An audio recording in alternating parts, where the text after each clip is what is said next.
C'est pas très net. Jean-Marc Morandini. C'est pas très net avec Guy Birenbaum qui nous rejoint comme tous les jours en direct après le journal de 13h, même le 14 juillet. Il est là.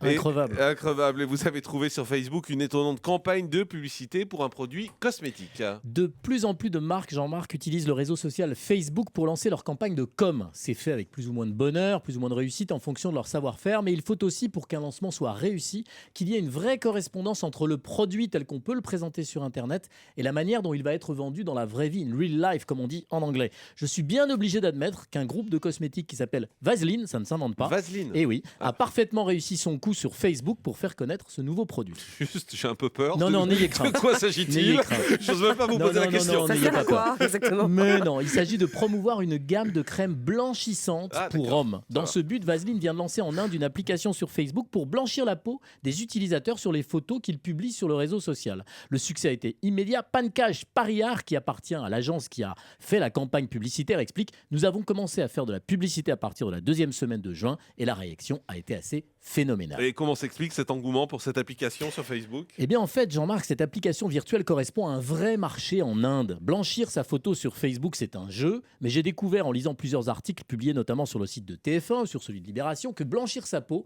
c'est une tendance en pleine expansion en Inde. Tous les géants du cosmétique s'y sont mis. C'est en 2005 que la marque indienne Emani a lancé la première crème blanchissante pour hommes. Elle s'appelait Fair and Handsome, c'est-à-dire clair et beau. Mais ça faisait déjà 27 ans qu'il y avait des crèmes blanchissantes pour femmes. Depuis, tous les géants du cosmétique, Garnier, Nivea et même le L'Oréal de Madame Bettencourt se sont jetés sur ce créneau. Mais ça veut dire quoi que les Indiens sont si nombreux à vouloir éclaircir leur peau? Alors, il y a 1,1 milliard d'habitants en Inde. Je ne sais pas si vous voyez ce que ça fait. C'est difficile d'affirmer que les Indiens voudraient tous être plus clairs de peau. Mais en 2009, une agence matrimoniale qui s'appelle Shadi.com avait effectué une enquête auprès de 11 000 personnes. Une étude qui avait montré que dans 3 États, notamment du nord de l'Inde, plus de la moitié des gens privilégient la couleur de la peau comme premier critère pour le choix du partenaire.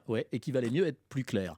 Vaseline profite de cette tendance et pour être efficace, la marque a sollicité sur Facebook un acteur de Bollywood qui s'appelle Shahid Kapoor. Il apparaît en photo avec 2 moitiés de visage. Jean-Marc, d'un côté, sa peau est normalement foncée, de l'autre, elle a été rendue plus claire. Avant, Le message, après, quoi, oui. voilà, avant, après, le message est sans ambiguïté. Transformez votre visage sur Facebook avec Vaseline Homme. Et la marque ajoute: les gens voient d'abord votre visage. Et vous trouvez ça choquant?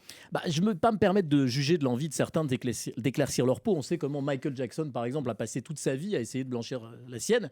Mais là, ce qui est étonnant, c'est qu'on voit bien comment la publicité de la marque sur Facebook et la vraie vie se répondent. On mesure bien la correspondance qu'il y a entre une application Facebook qui modifie la réalité, mais de manière virtuelle, en éclaircissant la peau sur la photo, et la crème qui modifie, elle, la réalité, en éclaircissant vraiment la peau. Alors, pour une fois, je ne vais pas avoir un avis, mais juste une envie en ce 14 juillet africain.